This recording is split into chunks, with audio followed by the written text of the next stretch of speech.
Here we are. It's time. That's upside down.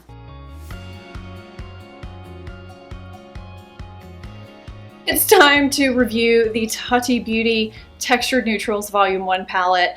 I honestly don't even know why I'm doing this video at this point because I am so late getting my review up. I just really took a lot of time with this palette, and I'm glad that I did because I changed my perspective on a few things several times. I would not have done that had I given you a first impression or even my impression after using it just a couple of times. I also was not quite sure how to structure this. My channel has always been about everyday beauty made easy, and I'm also geared towards women over 40. However, I do have people that watch this channel of all different ages. So I am taking an unbiased look at this palette from the perspective of everyday beauty made easy. Is this palette truly versatile? Can you get day to night looks very easily? Can you get a wide variety of looks from this palette? It looks like you can, but can you really, and can you get them easily? Are the glitters easy to use for the everyday person? Is this palette really worth the money for just the everyday person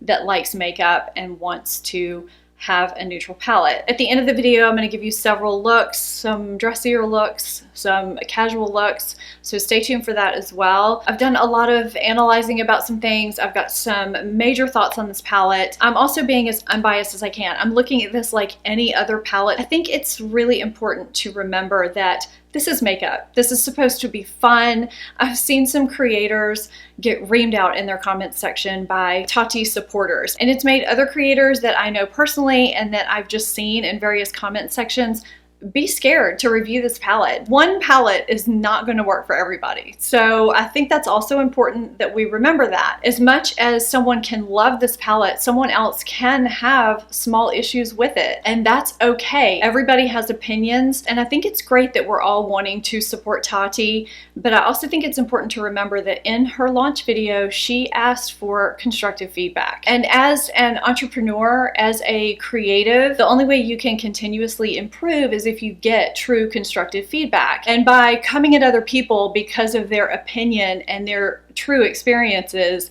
it's not really helpful to Tati or to anyone else, and it just creates hostility. I have seen so many people get so heated up over this palette because they love Tati so much, and I think that's great. As someone who's been in business myself for years and years, I have enormous respect for her because she has a huge business ethic. She has done so much. I almost didn't even do this because I do have some thoughts on this palette, and I hope that they will be received the right way, the way that I intend them to be. So let's go ahead and get into it. Okay, I'm not gonna take a lot of time swatching here because that has been done so many times. I'll probably throw some up just while I'm talking, so just look out for those whenever they happen to be inserted.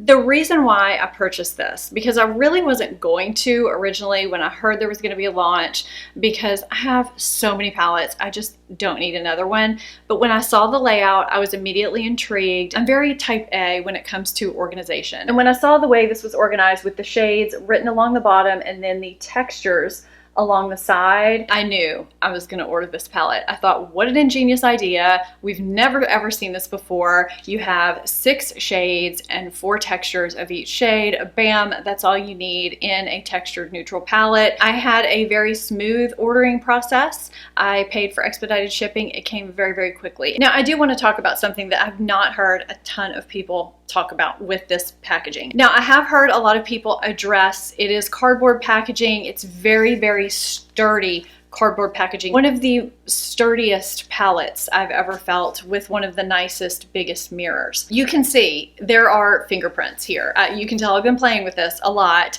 I've tried to wipe them off, they won't wipe off. So it does have that matte finish to it, which when you get it, it looks really, really pretty, but it does start to show fingerprints. So if you are someone that gets bothered by that very easily, that's probably gonna bother you. Now, you may have heard people talk about the weight of this. This is the heaviest palette I have ever held in my hand. This may only be a problem if you need to hold your palette closely when you do your makeup. As I was doing my eyeshadow and holding it up, I found that it started to make my hand ache as I was holding it up longer and longer and longer because it is quite heavy. And I was joking around about it with a couple of my other YouTube friends, and I said, you know, when I was filming, I had to put the palette down because it was bothering my hand so much and use a different palette for the mirror, and both of them said they had to do the same thing. And it is not a palette where the lid stays open, so if you are traveling and you're planning on holding this palette up, just know it is quite awkward and heavy to hold. I found it that way. A few people I know found it that way. And you may just want to bring like an external mirror or something. It's just a side note. The quality is excellent and it just has some heft to it. It's just something that you might want to know. I'm going to go into the textures really quickly, and then I'm going to go into the shades themselves and kind of talk about the versatility with the shades. I'm not sure at what point I'm going to insert the clips with the looks from this palette. It might be towards the end. It might be during. I'm not sure how it's going to flow. Okay, so this row of mattes, I will say that overall, most shades for me blend really, really well. There is some kick up, but there is kick up with a lot of really great quality palettes. You do need to tap your brush off, and sometimes I would even tap my brush off onto the back of my hand, just a quick tap onto the back of my hand to get a little bit of the pigment off before I went onto my eye.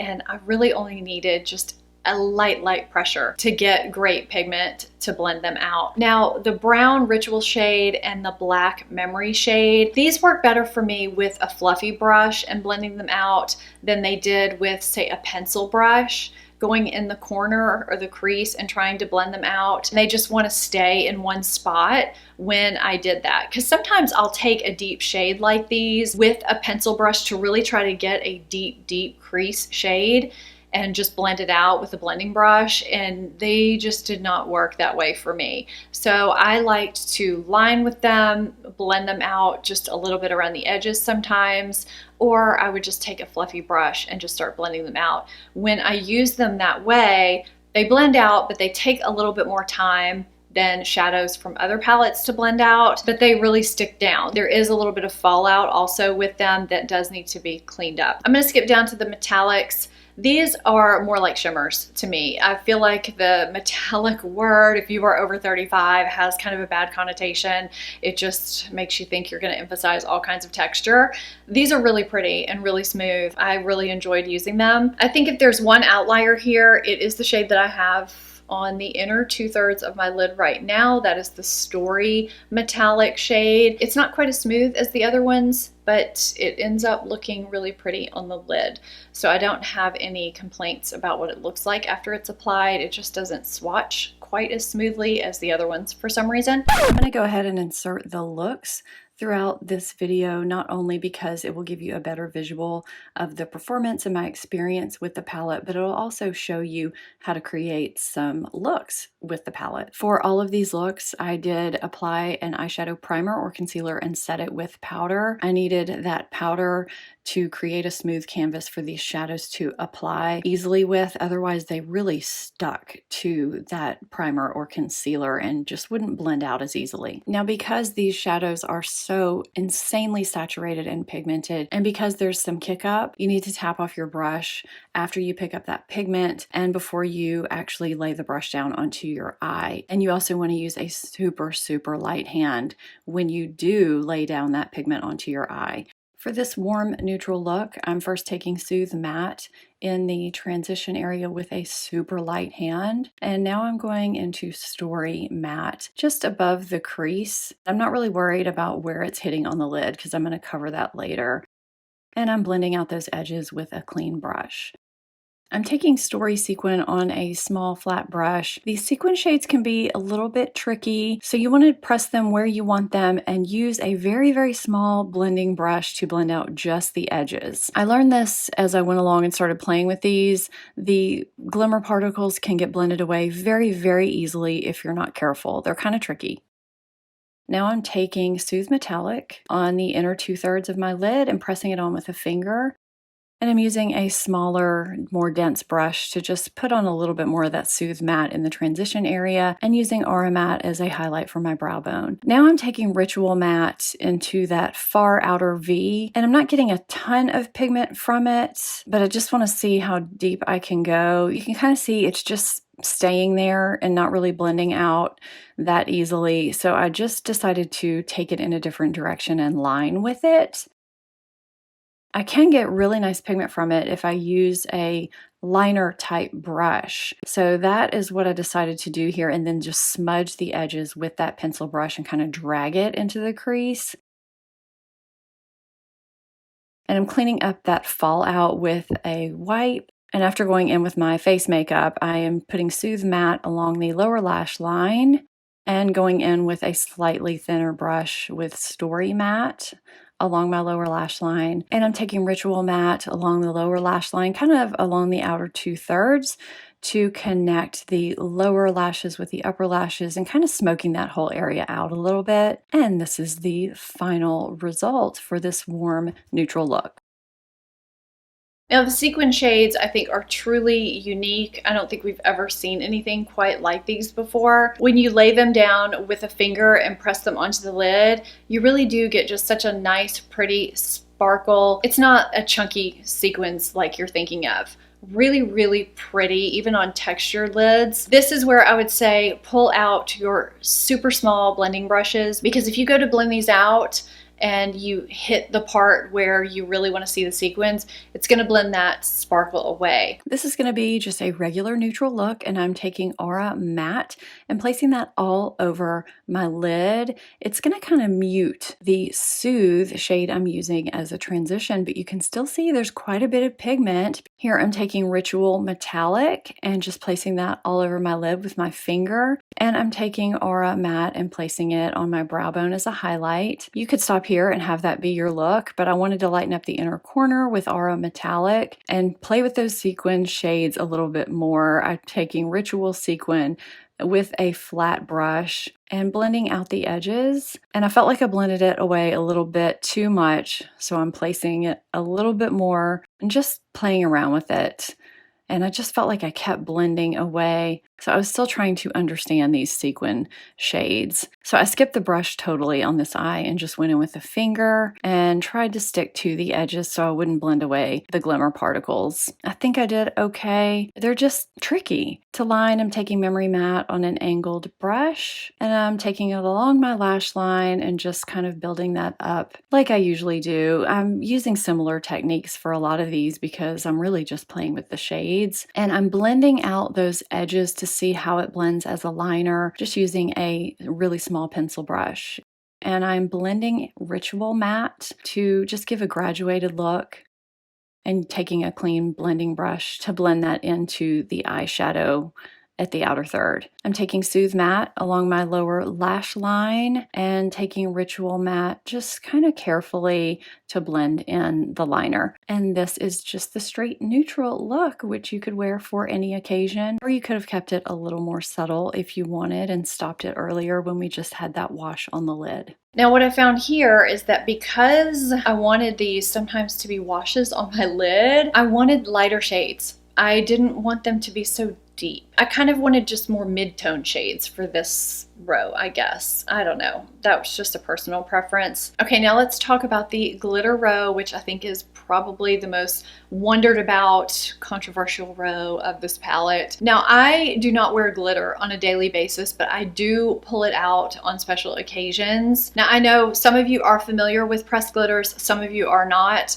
So for those of you who are not, pressed glitters are not like cream formulas like the Hourglass Scattered Light where you press your finger in and it glides on and there's no fallout. Pressed glitters are basically just glitters that are pressed into the pan. This is kind of a day look that morphs into a glittery night look. I'm starting out with Soothe and Aura combined to be more of a muted transition, and then I take Soothe in the crease to deepen it up, and I'm mixing Soothe and Ritual because I wanted an in-between shade for my lid, and I think it gave me what I wanted. It's a little bit less deep than either of the two normally, and I'm taking Aura as my highlight on my brow bone, and I'm just smudging Ritual along my lash line, kind of winging it out the way I do to give an uplift to the eye.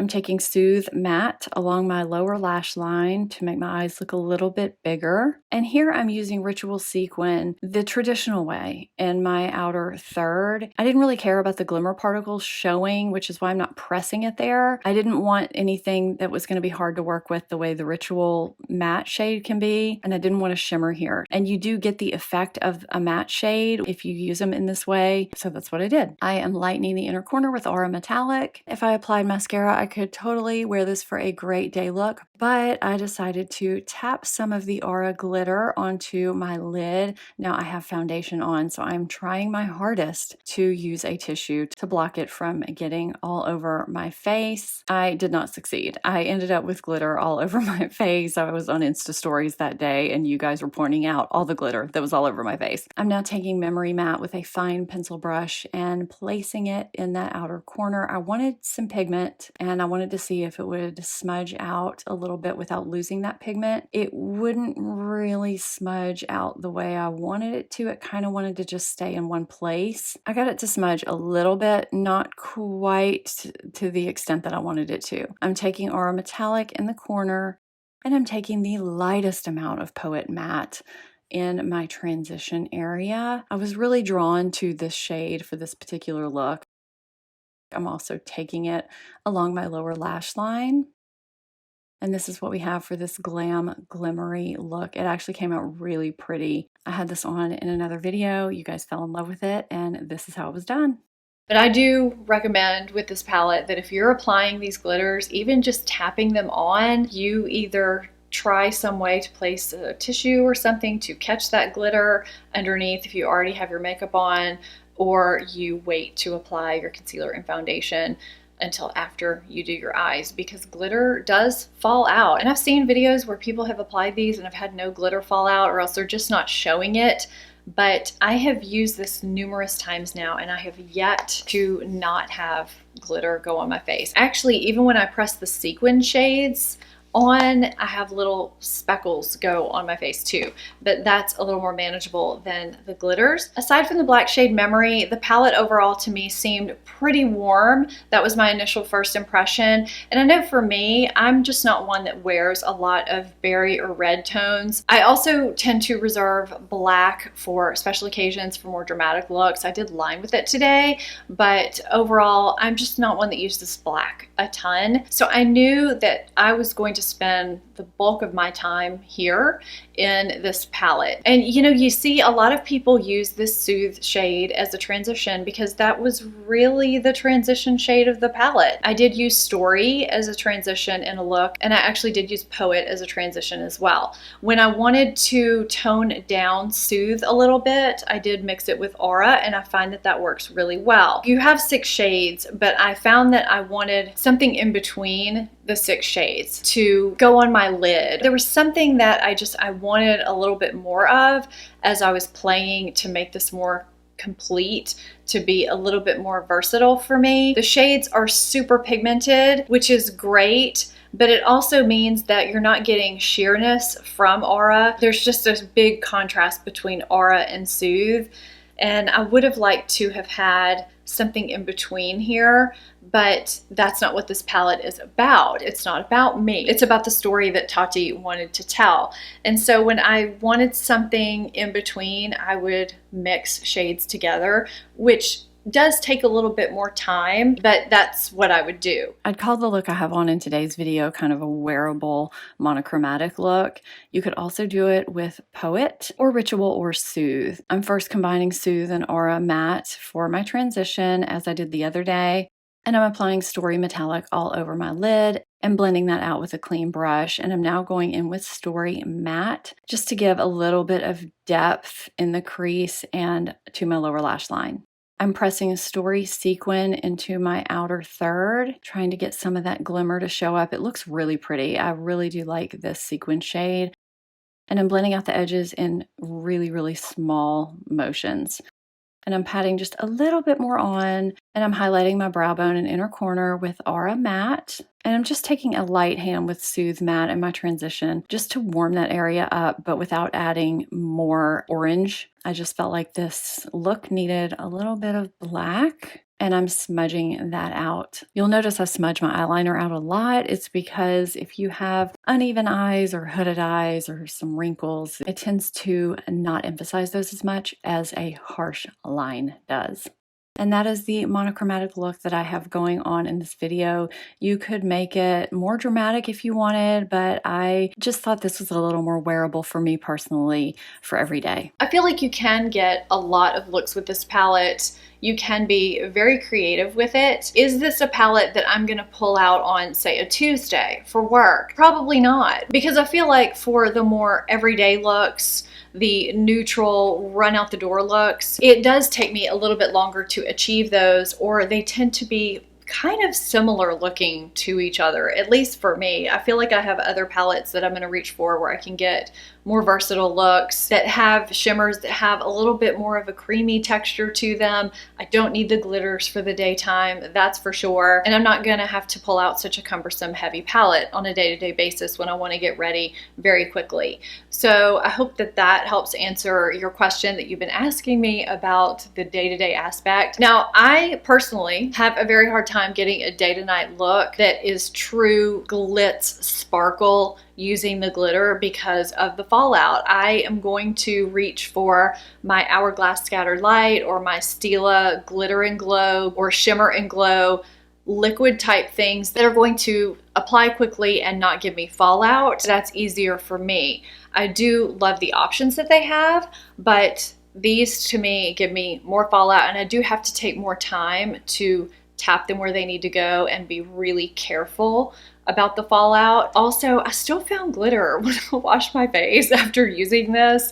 So there's glitter everywhere when I use this, just everywhere, which, you know, that's part of using pressed glitters. It's not localized to TATI's palette. That is just what this palette involves. And it's kind of cool that it does have everything all in one, but you really have to be on board with pressed glitters. So going from day to night with the glitters for me is out. I think you could get a day to night look going from mattes to the shimmers. I think that would be really pretty. You could just go more dramatic with the black. You know, Tati doesn't go by Everyday Life Guru or Natural Life Guru. She goes by Glam Life Guru. And this to me is a glam textured neutrals palette. It is a glam neutrals palette. And I think it gives you just that. Glam looks, special looks.